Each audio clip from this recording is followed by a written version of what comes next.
Hello, Utility Fleet World. It's Kurt Moreland, Associate Publisher with Utility Fleet Professional, with another edition of Under the UFP Hood. And I'm continuing my journey and looking at how technology is helping our fleet managers in the work truck market. And I'm very happy to have with me as a guest, Stefan Heck of Nauto AI. And thanks for taking time out of your busy schedule to be with us. My pleasure to be here. So tell me a little bit about yourself and how you started this company. Yeah, I started Nauto 10 years ago, and it's really an interesting coincidence and convergence of a couple different themes in my life. I, long ago, 30 years ago, did a PhD in neural networks, which at the time was an obscure academic field, and now AI, of course, has become hot, and you see it popping up everywhere. I spent a bunch of years working with large industrial companies when I was at McKinsey & Company as a senior partner. So I knew the challenges of the field operations, fleets, how difficult it is, and the complexity of routing, scheduling, and the kind of risks that happen. And the last piece was I was teaching at Stanford, and I biked to campus every day. And once or twice a week, somebody would nearly run me over. And I started getting curious, why are these people nearly running over a biker? And it turned out as I was starting to make notes every time somebody nearly ran me over, that it was all distraction. People on their cell phone, people drinking morning coffee, talking to their kids in the cars, they're dropping them off at school, and then even crazier things, right? Reading their iPad, doing makeup, all kinds of things. And so I got curious, why is there all this distraction in the real world? What was interesting is 10 years ago, if you look at the government data, both California has a great database of collision, the federal government does. If you look at that data, the top reasons are alcohol for consumers, not so much for commercial vehicles, speeding, and then falling asleep. And it just didn't match my experience, which was really all about distraction. None of these people were falling asleep or speeding. And so the inspiration for starting Nauto was, hey, can we use AI to detect these risks in real time? Can we use it to help the driver stay safe? My premise, and this has really proven out, was that, look, most commercial drivers, we work only with commercial fleets of different kinds. Most commercial drivers are already expert drivers, right? They're not teenagers. They're not learning how to drive. They know how to drive. They know how to drive well, in fact. And so a lot of the risks they're taking are unconscious risks, right? They're not aware the light just turned red or there's a pedestrian crossing. So they're kind of taking these risks. They didn't realize there was a risk. And so if we could detect the risks and surface it to the driver, we could avoid all these collisions.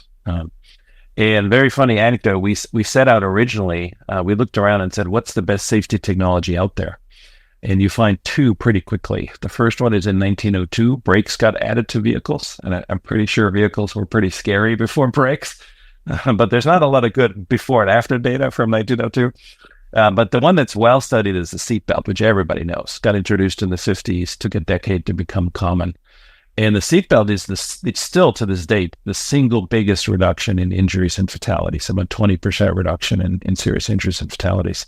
So we said, hey, maybe if we can detect distraction, speeding, these other risks, we can beat the seatbelt and get another 20% reduction in collisions. It turns out we accidentally sandbagged our own goal because that was too low. We're typically getting 60% collision reduction in fleets today because the drivers already know how to drive. So it's just empowering them with, hey, watch out, there's something happening or there's something going on, and then they can correct. And so that's what we do at Nauto. We basically look 5 seconds into the future and give the driver a heads up when something bad is shaping up, and they get a chance to self-correct. This is not about, video recording and telling their boss what they did. It's about helping the driver actually change before bad things happen. And I think that's probably where the AI part comes in. So it's not just a regular dash cam. It's a predictor. It uses AI to predict. Exactly right. So we, because we have an image sensor, we have the option to record. We typically don't recommend to fleets to record all the time because that's very privacy intrusive.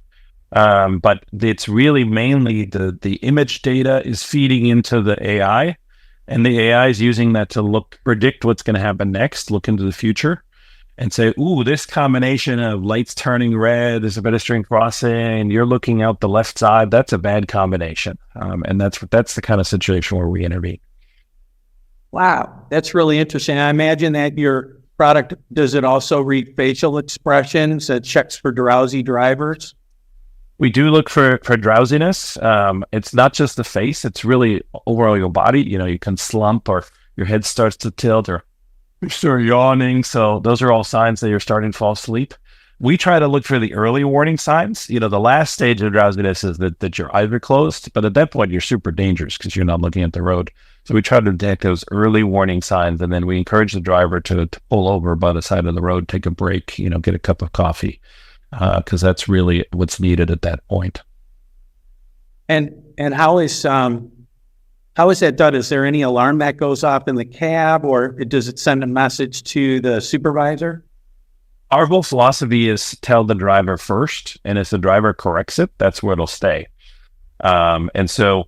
And we start with what we call nudges. And so, for example, if you're speeding, the system will go, and it's this kind of subtle cue to suggest slowing down.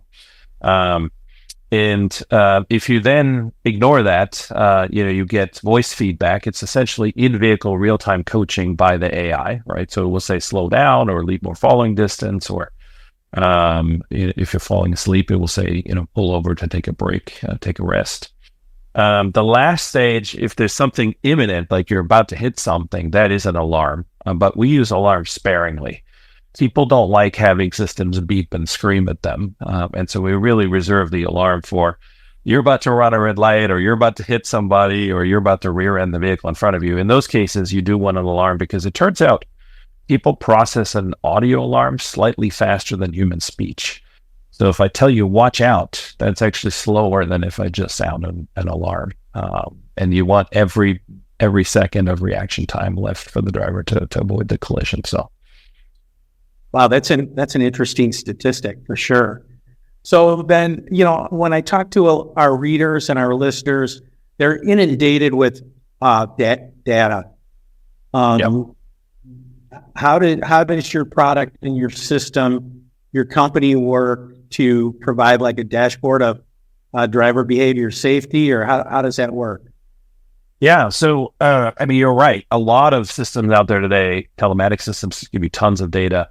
If you're talking about dash cameras, they give you hours and hours of video that nobody has time to watch, right? So the question is, how do you distill all that down to what's essential? And we do 3 different things that help with that. The first is what I've already mentioned, which is really 80% of what we do is give the driver real-time warnings, feedback, advice as they're driving. And that doesn't have to go anywhere, because once the driver gets it, corrects what they're doing, slows down, swerves to avoid the collision, that's the end of it, right? That's corrected. And what we see is 80% of the drivers, when we go into a fleet, 80% of the drivers become great drivers on their own, just with the assistance of the system warning them about hazards. It's really pretty stunning. We'll go into a typical fleet and we'll see 7 distractions per moving hour. We do see now in the data that the federal government data is wrong, that distraction is the number one cause of collisions. 68% of all collision damage is due to distraction. So my little bike rides were actually more realistic about what's really going on the roads today than federal government data. And it's interesting, I've talked to police chiefs about this, and I said, hey, how come your data is all about speeding and I don't see cell phone distraction in your police reports? And the third police chief I talked to literally laughed and said, you got to understand, my officers get there 2-3 minutes best case after the accidents happen, right? Maybe 10 minutes, but typically it's a couple minutes at least. And unless the person self-incriminates and says, hey, I was on my phone, there's no trace that they were on their phone, right? So when the officer then files a report, he says, must have been excessive speed, because otherwise why would they have crashed? So distraction is way underreported, even though we all see it when we're driving on the road, right? You look in the car next to you and the person's on their phone, or you can see them swerving. So distraction is really the number one cause of collisions. More than 2/3 of all collisions are caused by it. And when we go from 7 distractions per moving hour to 1 a day, sometimes even 1 a week. So you get like 80-90% reduction in distraction just through the driver self-correcting. But to come back to your question, we do have a dashboard. What we show on the dashboard really are two things. First is we create a reference score for each driver. And it starts at 100. 100's a perfect score. And if you drive and you've self-corrected, right, you've left more following distance, when the thing nudged you and said, did it, you're distracted, you put your phone down, you're at that perfect score just below it in the high 90s. And then as you have serious risks, if you have a near miss, for example, or you ignore the feedback and you're distracted, we've seen distractions as long as 25 seconds. Every 4 to 5 seconds is a football field. So 25 seconds is 5 football fields of driving without looking at the road. That's really pretty deadly. And so that's the kind of thing that will reduce your score. And what we do for the fleet is you'll see most drivers start in the kind of 50, 60 score range, so kind of in the middle, and very quickly get into the very high scores because they're self-improving. But what you'll see is a few drivers are left in the 20, 30, 40 score range. And those are the individuals that you want to do check rides with. You want to make sure, they understand the risks they're taking. And that's where the safety intervention. And the powerful thing is, because the dashboard filters by that score, you're really not trying to get to everybody. You might be coaching 5% of your, 300 drivers. So you're talking about a handful of people that need extra training, help, intervention. And then the last thing our dashboard does is you can see your entire fleet on a map, and you can see which region's doing well, which region's high risk. So you can see, hey, I have a problem in Chicago, or even down to the street level. Hey, I have a problem in this part of Chicago, and I got to do something. Maybe I need to reroute my trucks to go around that area. That's a high risk area. You also see patterns. Typically, we see that a lot of drivers are distracted. Speeding's usually only 20% of drivers. And I'll come back to drowsiness, because drowsiness is interesting. There's so much federal government effort on drowsiness. The whole hours of service, ELD logging is really designed to prevent drowsiness by limiting the hours that you're driving.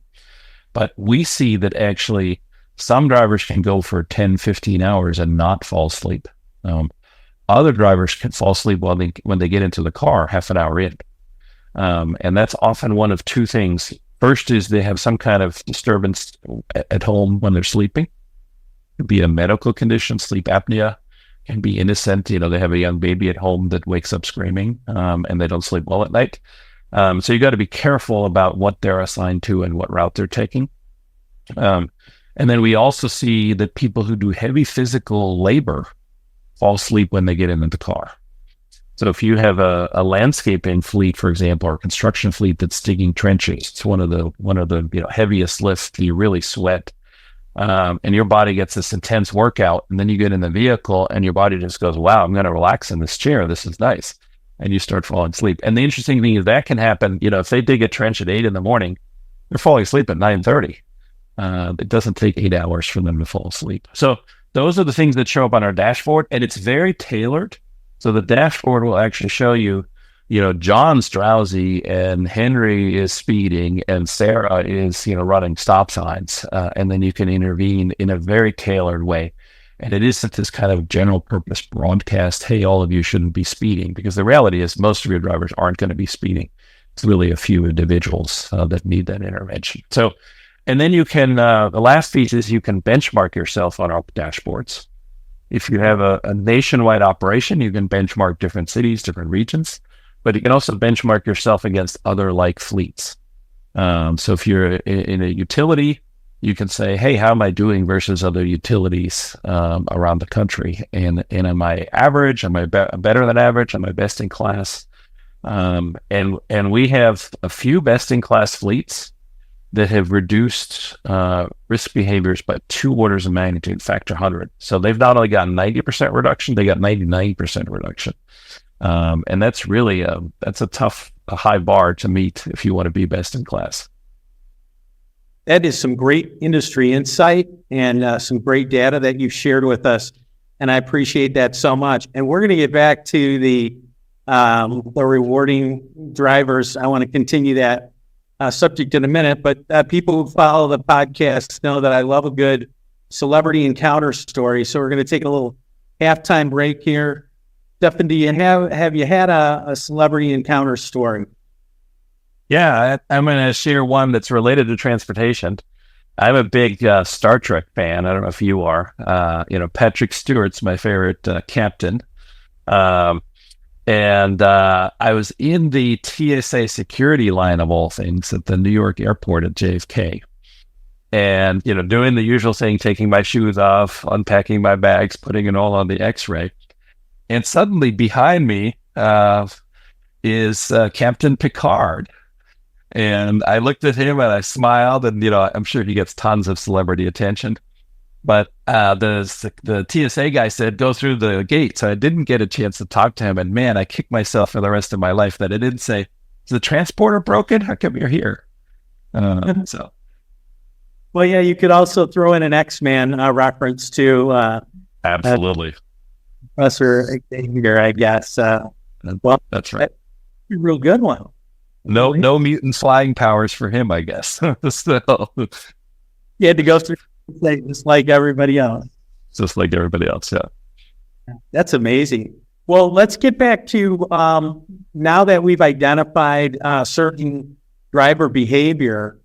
What are you finding in the field is working as far as do you reward drivers? Do you what the companies that you work with or counsel?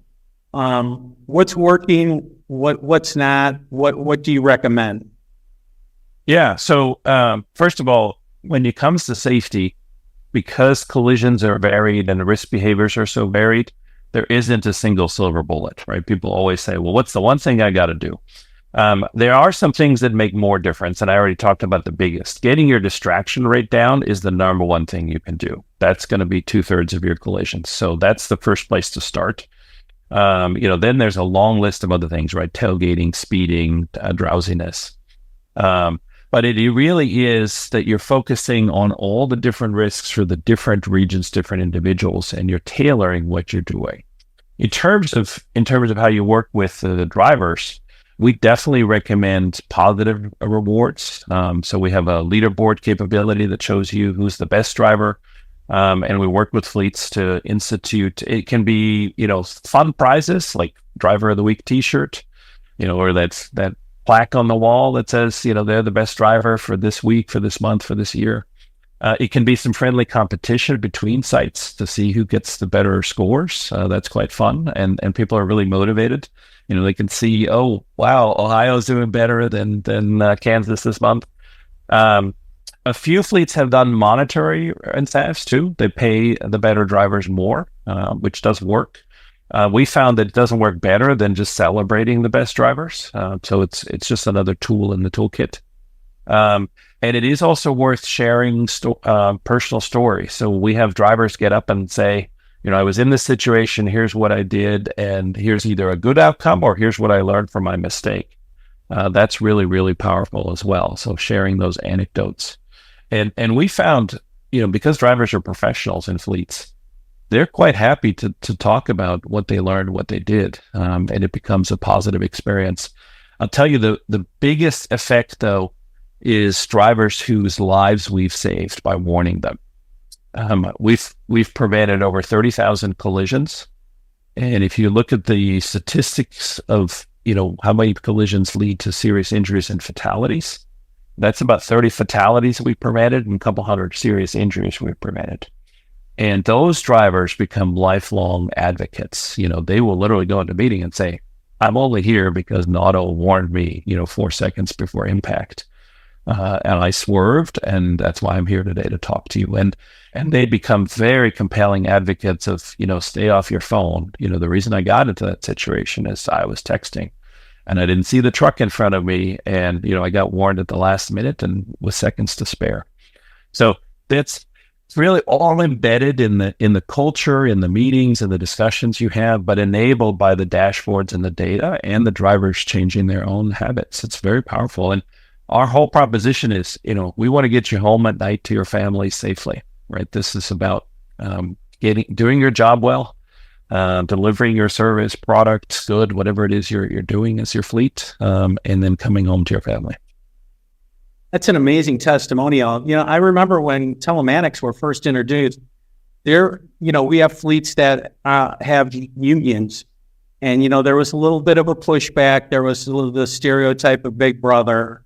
Are you finding less and less of that, or you took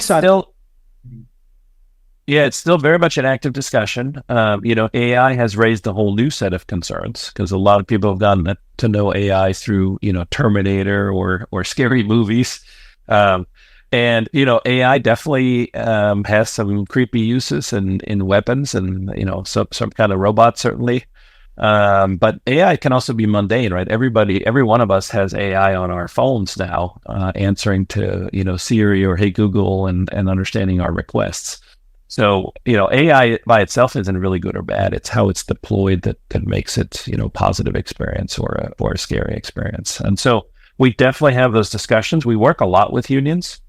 The top concerns that I see from unions are three. The first is, am I being recorded? Is it recording me talking to my wife? Is it recording me picking my nose? Is my supervisor able to drop in and see what I'm doing? And I want to be very clear. Our technology at Nauto is designed not to keep recording you. We do have the option to record collisions, for example, to exonerate the driver, because usually after the drivers have become good, the vast majority of collisions are other people's fault. And if you have that video record of what happened, you can immediately prove the driver's innocence. But if you are driving along picking your nose, we don't record that. There's no safety value in that. It's embarrassing. It's personal. And so I always tell union drivers, the only time you're going to see something embarrassing is if you did something embarrassing that led to you having a crash, and that will show up. But otherwise, it's your personal space, your personal time. The second thing, interestingly, is people ask about what is the vehicle recorded when it's parked at home. Some fleets have central lots, obviously, so the vehicles are in a at a work location. But a lot of fleets take their pickup truck or van home at night.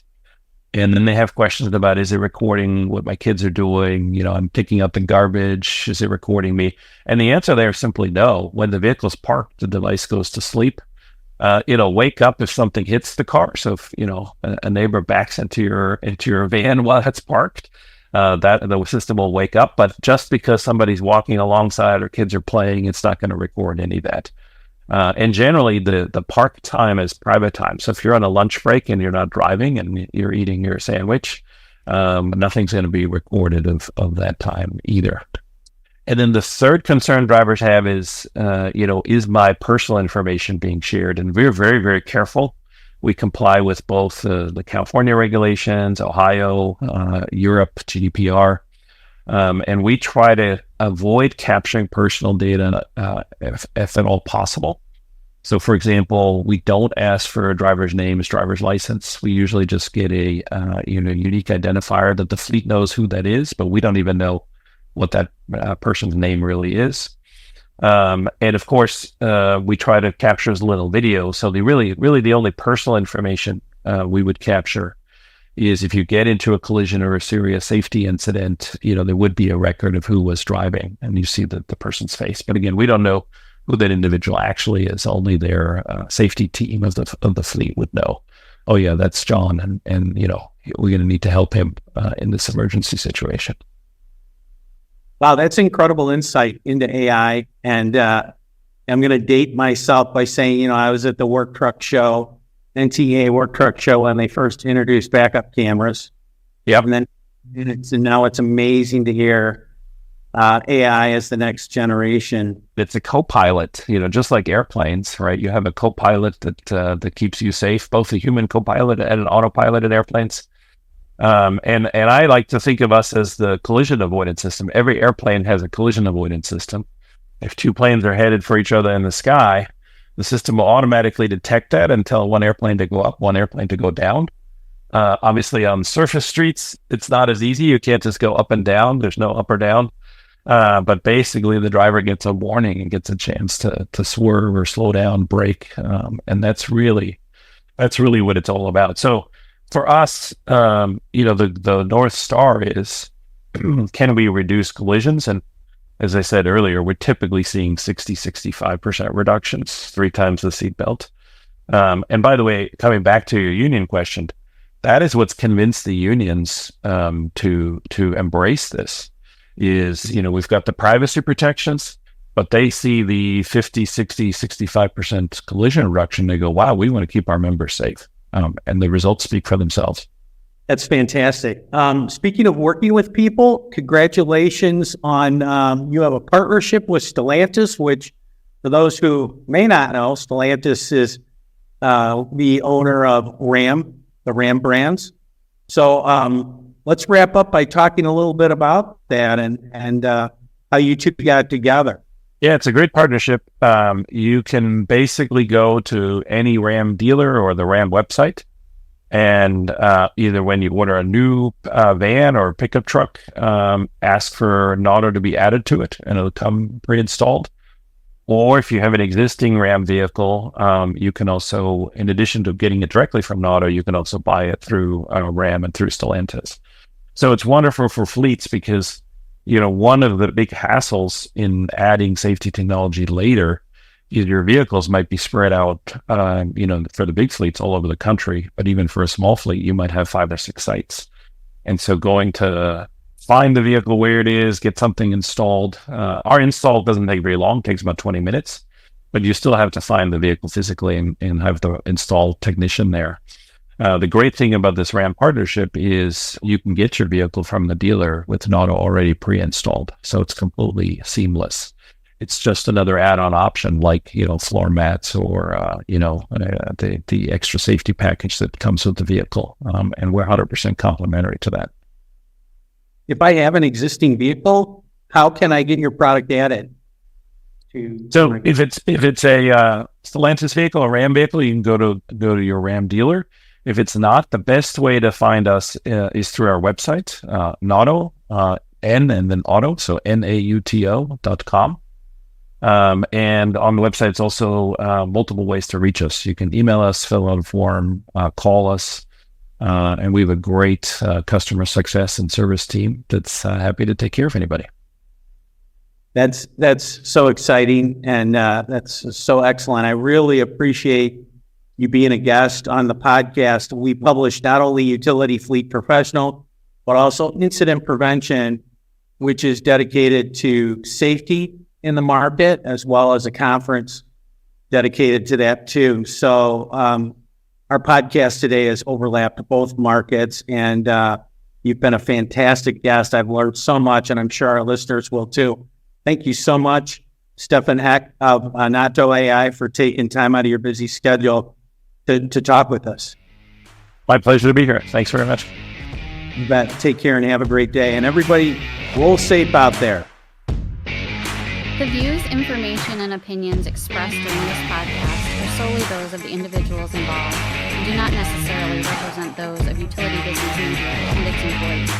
It is strongly recommended that you discuss any actions or policy changes with your company management prior to implementation.